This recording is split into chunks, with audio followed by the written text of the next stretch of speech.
মানৱ সমাজক লজ্জাজনক কৰা কলাইগাঁও শিক্ষয়িত্ৰী নয়নতৰা চহৰীয়াৰ নৃশংস হত্যাৰ বিৰুদ্ধে বুধবাৰে কেইবাশ লোক ৰাজপথলৈ ওলাই আহে।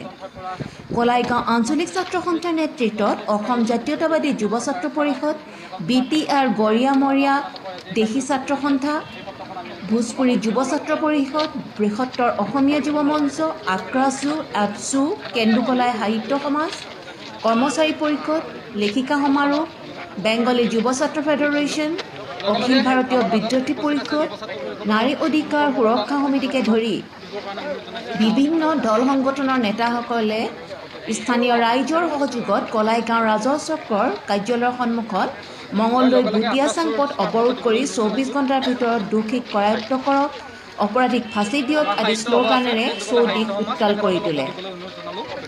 দল সংগঠনসমূহে শীঘ্ৰে অপৰাধীক কৰায়ত্ব কৰি দৃষ্টান্তমূলক শাস্তিৰ দাবীৰে স্থানীয় ৰাজহ চক্ৰৰ বিষয়া বিৰাজ কুমাৰ বৰুৱাৰ হাতত স্মাৰক পত্ৰ অৰ্পণ কৰে। বিষয়াগৰাকীয়ে প্ৰতিবাদীসকলে উত্থাপন কৰা দাবী মানি লৈ তদন্ত মৰ্মে অপৰাধীক কৰায়ত্ব কৰাৰ প্ৰতিশ্ৰুতি দিয়াতহে অৱৰোধ প্ৰত্যাহাৰ কৰে।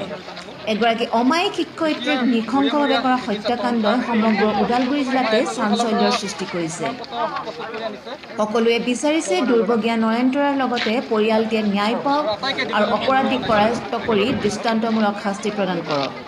সন্ধিয়া আছুৰ উদ্যোগত কলাইগাঁৱত বন্তি প্ৰজ্বলন কৰি শতবৰ্ষীয়া শিক্ষয়িত্ৰীগৰাকীৰ আত্মাৰ সদ্গতিৰ কামনা কৰে। কলাইগাঁৱৰ পৰা আছাম টুডেৰ সংবাদদাতা।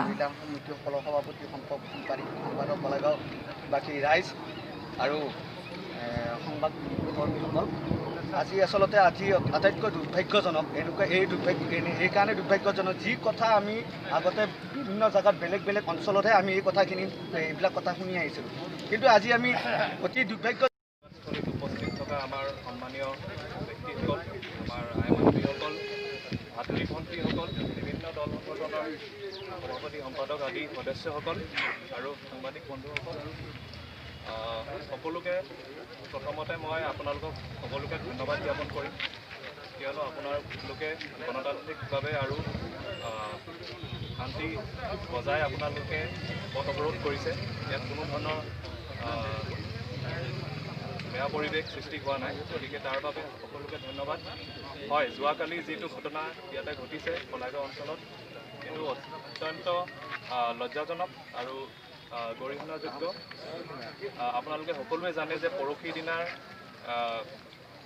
অলৰেডি আমাৰ কলাইগাঁও পুলিচ ষ্টেচনত এটা মিচিং কমপ্লেইন এটা ৰেজিষ্টাৰ হৈছে। গতিকে সেই গোচৰটোৰ আধাৰত আমাৰ OC মহোদয়ে SDRF-ক মাতি পেলাই এটা অপাৰেশ্যন এটা ৰেস্কিউ অপাৰেশ্যন এটা চলাইছিলে। তাতে যিহেতু আমাৰ পুখুৰীটোত নেপালে, তাৰে ওচৰত UN একাডেমি এটা ক্লাছৰুমত পোৱা গৈছে তেখেতৰ মৃতদেহটো। আমি সকলোখিনি দিশ চাইছোঁ, সকলোখিনি ডাইৰেকশ্যনৰ পৰা আমি চাব লাগিব। আৰু আপোনালোকে সকলোৱে জানে যে আমাৰ BTADৰ DIG, আমাৰ SP মহোদয়, SDO চিভিল, মই ইত্যাদি আৰু পেৰামিলিটাৰী ফ'ৰ্চেছ যিমান আছে সকলোখিনিয়ে আমি তাতে ছাইটত ক্ৰাইম চিনত গৈছোঁ। আপোনালোকে কালিও গম পাইছে যে যোৱা নিশাও আমাৰ স্নিফাৰ ডগ আহি পেলাই তদন্ত কৰিবলৈ চেষ্টা চলাইছিলে, কিন্তু পৰহি নিশা আপোনালোকে সকলোৱে জানে এটা বতাহ ধুমুহা আৰু বৰষুণ, তাৰ ফলত কি হৈছে যথেষ্টখিনি আমাৰ এভিডেঞ্চ আৰু আমাৰ গোন্ধখিনি আমাৰ নাইকিয়া হৈ গৈছে। তাৰ পৰিমাণত কি হৈছে এতিয়া স্নিফাৰ ডগৰ সেইটো আমি ছাকচেছফুলি বুলি নকওঁ। এতিয়া আমাৰ ওচৰত এটা সলিউশ্যন আছে, আমি প্ৰপাৰ ইনভেষ্টিগেশ্যন আৰু ইণ্টাৰগ্ৰেশ্যনত থৈ দি যাম। যিহেতু অলৰেডি এটা মিচিং কমপ্লেইন আছে, সেইটোকে কনভাৰ্ট কৰি পেলাই এইটো তেখেতসকলৰ পৰিয়ালৰ লগত কথা পাতি পেলাই এইটো কনভাৰ্ট কৰা যাব। যদি এইটো মাৰ্ডাৰ কেছ হয়, মাৰ্ডাৰৰ সকলোখিনি দিশ আমি চাই পেলাই তাৰ উচিত তদন্ত আইনী প্ৰক্ৰিয়া যিখিনি আছে, যিমানখিনি ছেকশ্যন আছে সেইখিনি ছেকশ্যনখিনি লগাই পেলাই এইটো আমাৰ উচিত তদন্ত কৰা যাব। অলৰেডি আপোনালোকে জানে, যিহেতু এতিয়া অকণমান দেৰি আগত আপোনালোকে প্ৰতিবাদ কৰোঁতে আপোনালোকে দেখিছে এখন গাড়ী ওলাই গৈছে, এখন আমাৰ SP ছাৰৰ হয়। গতিকে যিমান টপ ৰেংকিং অফিচিয়েল আছে BTAD অঞ্চলত, ইনফেক্ট ইয়াৰ ওপৰৰ মহলৰো দিছপুৰৰ পৰা হয়তো আৰু আমাৰ ইনভেষ্টিগেটিং এজেঞ্চি কিছুমান আহিব পাৰে। গতিকে তেখেতসকলে উচিত তদন্ত কৰিব মোৰ বিশ্বাস, আৰু আপোনালোকৰ স্মাৰক পত্ৰখন মই গ্ৰহণ কৰিম। এইখন অলৰেডি আমি এতিয়া আপোনালোকৰ প্ৰতিবাদৰ সময়তো মই আমাৰ উপায়ুক্ত মহোদয়ৰ লগত যোগাযোগত আছোঁ। তেখেত যিহেতু কৰোণাত আক্ৰান্ত হৈছিলে। তেখেতে এতিয়াও হোম কোৱাৰেণ্টাইনত আছে। মই ফোনৰ যোগেদি তেখেতৰ লগত কথা পাতি আছোঁ। আপোনালোকক মই এইটো বিশ্বাস দিব বিচাৰিছোঁ যে উচিত তদন্ত হ'ব আৰু যোনজন দুষ্কৃতিকাৰী আছে তেখেতক উচিত শাস্তি দিয়া যাব। গতিকে আপোনালোককো এইটো প্ৰেৰণ থাকিলে, যিহেতু কৰোণা মহামাৰীৰ সময় হয়,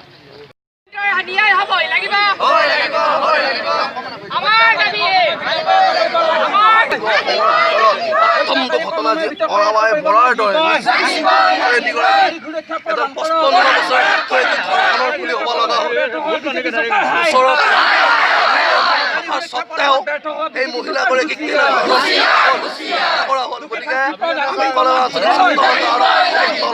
ৰাইজে স্পষ্টভাৱে চিনাক্ত কৰিব অন্যথা যদি চিনাক্ত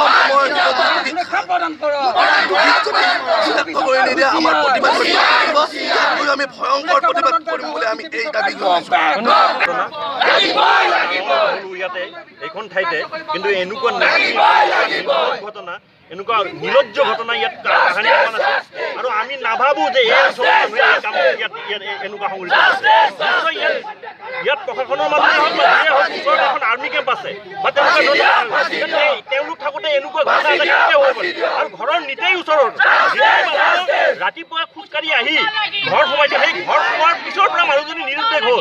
গতিকে ইয়াত দিন দুপৰতে যদি এনেকুৱা এটা ঘটনা হয়, তেতিয়াহ'লে আমাৰ সভ্য মানুহ, এজন সাধাৰণ শিক্ষাৰ্থী, এজন শিক্ষকৰ ঘৰৰ ফেমিলি এটা যদি নিৰাপত্তা নাথাকে, ইয়াতকৈ আৰু প্ৰশাসনক ধিক্কাৰ দিবলগীয়া কথা কি থাকে? গতিকে আমি উচিত বিচাৰিছোঁ যে অতি সোনকালেই প্ৰশাসন ইয়াৰ এটা ব্যৱস্থা কৰক, দোষীক বিচাৰি আনি শাস্তি দিয়াৰ যেন তেওঁলোকে ব্যৱস্থা কৰে। অন্যথা আমি তেতিয়াহ'লে আমাৰ ৰাস্তাত ওলোৱাৰ বাহিৰে আমাৰ অন্য কি কৰ্তব্যতা আছে? আমিতো জীয়াই থাকিব লাগিব, আমাৰতো মা ভনী আছে ঘৰত, আমি কেনেকৈ থাকিম?